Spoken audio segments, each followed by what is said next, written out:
जय गुरुदेवाय नमः। जय राधे श्याम की। आज हम आपको सुख सागर से 8वें स्कंद का 21वां अध्याय सुनाएंगे। ब्रह्मा जी का वामन भगवान के पांव पूजन तथा राक्षसों का पाताल प्रवेश और वामन जी का राजा बलि से तीसरे पांव के लिए पृथ्वी मांगना। श्री सुखदेव जी बोले, हे राजा परीक्षित, इस प्रकार जब त्रिविक्रम रूपधारी वामन भगवान ने तीनों लोगों को अपने 2 पग में ही नाप लिया, तब उनका जो तीसरा पांव देवलोक के उस पार तक पहुंच गया था, उसे अपने से भी बाहर गए हुए देखकर श्री ब्रह्मा जी घबरा गए। उन्होंने सब बातें समझकर भगवान के उस चरण की पूजा करने का विचार किया। फिर उन्होंने देखा, यह तो सब कुछ भगवान के एक पांव के नीचे आ गया है। जितने ऋषि आदि थे, सब कुछ को भगवान ने अपने एक ही पग में कर लिया है।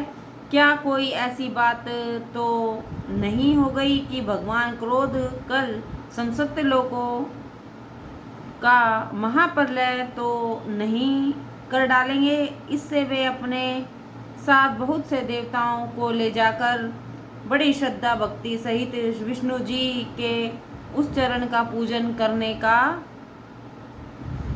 विचार किए, जो सत्यलोक से भी बाहर जा स्थित हुआ था। तब जो ब्रह्मा जी ने भगवान के चरण कमल पर कमंडलू का जल गिराया, तो उससे स्पर्शित होता हुआ तो जल स्वर्गलोक में आकर गिरा। वही पतित पावनी श्री गंगा जी के रूप में परिणित हो गया और वही गंगा जी आकाश में गिरकर भगवान के निर्मल कीर्ति के समान तीनों लोकों को पवित्र करती है। पश्चात वामन भगवान ने अपने विराट रूप का संकोच कर लिया और ब्रह्मा जी ने अपने अनुचरों सहित फिर उन भगवान का पूजन और बड़ा उत्साह किया। फिर तो जामवन जी ने डंके की चोट पर तीनों लोकों में इस बात का प्रचार कर दिया कि भगवान वामन जी ने बलि पर विजय प्राप्त की है। अब बलि इंद्रासन से उतार दिया गया है और अब आकाश, पाताल और पृथ्वी पर उसका कोई अधिकार नहीं रहा। तब इस समाचार से दैत्यों का बड़ा दुख हुआ और वे क्रोधित होकर कहने लगे, अहो, यह ब्राह्मण नहीं है, किंतु ब्राह्मणों के वेश में छिपकर परम मायावी विष्णु ही देवताओं का कार्य करना चाहता है। भला देखो ना, कैसा ब्रह्मचारी वेश धारण कर आया था और हमारे स्वामी को छल ले गया। हाँ, मेरा स्वामी इस समय बड़े दुख में है। यज्ञ से दीक्षित होते ही विष्णु ने उसे छल कर ऐसा निर्बल बना दिया कि अब वह किसी से दंड लेने योग्य नहीं रह गए। यद्यपि हमारे स्वामी बड़े ही ब्राह्मण भक्त और सत्य के उपासक थे, परंतु ऐसे धार्मिक पुरुष के साथ भी विष्णु ने छल किया। हो न हो, यह बटु ब्रह्मचारी वही विष्णु है जो सदैव पुरुष के साथ छल करता आया है। देखो ना, जब हमारी जाति का इतना उत्थान हुआ है, तब हम कुछ ही दिनों में और भी उन्नति करने वाले थे कि वह ऐसी उत्तम समय पर ही इसने आकर हमें नष्ट कर दिया। वीरों, क्या देखते हो? इस ब्रह्मचारी को मार डालो। महाराज दैत्येंद्र की ओर क्या देखते हो? ये तो सत्यवादी और अपने वचन पर दृढ़ रहने वाले हैं। भला अपने मुख से इसे मारने को कैसे कह सकते हैं? अतः उनके संकेत को छोड़ो और निश्चय ही उसका वध कर डालो। फिर क्या था, वे सब राक्षस क्रोधित होकर बटु वामन जी को मारने दौड़े। वामन जी ने तो पहले ही से इस बात को समझ लिया था कि ये दैत्य मुझ पर आक्रमण किए बिना न रहेंगे, इसलिए पलक मारने की देर नहीं की कि वे अपने साथ अनेक वीरों को प्रस्तुत कर लिए। जो ही दैत्य वीर उन पर दौड़े कि त्यों ही वामन जी के नंद, सुनंद, जय विजय, बल प्रबल, कुमुद, कुमदाक्ष, विश्वसेन, गुरुड़, जयंत, ऋतुदेव, पुष्पदेव और सत्यवत इन 14 वीरों ने एक साथ मिलकर उन दैत्यों को रोका और कहा, ठहर जाओ दुष्टों, मुझसे युद्ध करो, फिर आगे कदम उठाना। वामन जी के उन प्रत्येक वीरों में दक्ष 1000 हाथियों का बल था। इससे वे 14 ही दैत्यों की सेना के लिए बहुत कुछ काल के समान थे। उनकी मार से दैत्य व्याकुल हो गए। तब मेरे कारण से दैत्य मारे जा रहे हैं। जब बलि ने ऐसा देखा तो उसने अपने वीरों में प्रधान वीरों का नाम लेकर कहा, हे विप्रचिते, हे राहो, हे नमे, मेरी बात सुनो। तुम लोग युद्ध न करो, स्वयं समय को बलवान समझो। समय ही ऊंचा नीचा दिखलाता है। समय ही राजा और दरिद्र को राजा बनाता है। इस समय तुम लोगों के दिन अच्छे नहीं हैं। अब देवताओं से जय पाना अत्यंत कठिन है, इसलिए तुम लोग शांत हो जाओ और युद्ध न करो।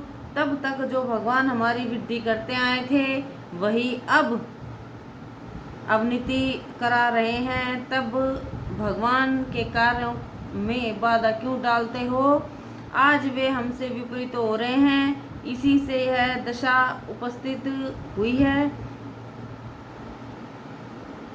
पुरुषों के बल से, मंत्राणों से, बुद्धि से, दुर्गा से, बहुत से मंत्रियों से, औषधियों से और सम इत्यादि उपायों से भी काल का उल्लंघन नहीं किया जा सकता। आप लोग जानते हैं कि न जाने कितनी बार आप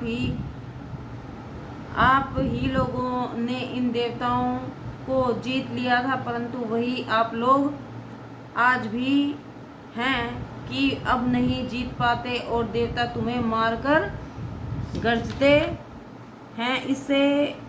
इसमें देव की प्रेरणा समझनी चाहिए।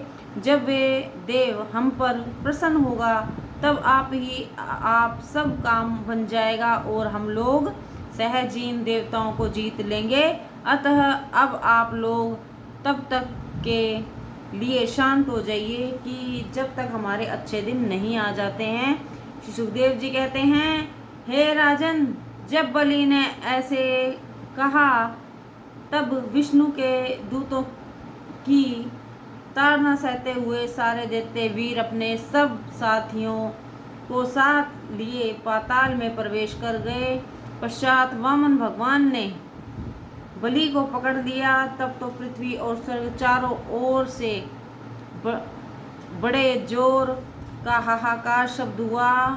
वरुणा पक्ष द्वारा बलि के बन जाने से उनका राज्य तो छूट गया, किंतु उनकी बुद्धि में कोई अंतर नहीं आया, अर्थात उनको इसका कुछ भी दुख नहीं हुआ, बल्कि उत्तरोत्तर उनकी कीर्ति बढ़ती ही रही और इस प्रकार उनका यश चिरस्थायी हो गया।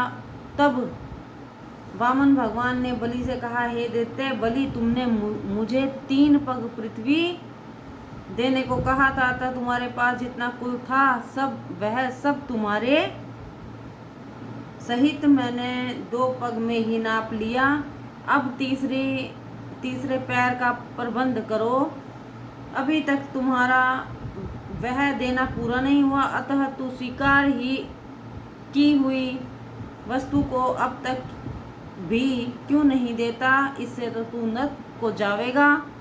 यदि मेरा कहना कुछ अनुचित है तो देख, तेरे गुरुजी शुक्राचार्य भी तो तेरे पास ही बैठे हैं, इनसे फिर पूछ ले। यद्यपि यह तुझे पहले ही बतला चुके हैं, क्योंकि इन्होंने पहले से ही इस बात का समर्थन किया था ना कि जो मनुष्य स्वीकार की हुई वस्तु को न देकर याचक को ठगता है उसका मनोरथ व्यर्थ है।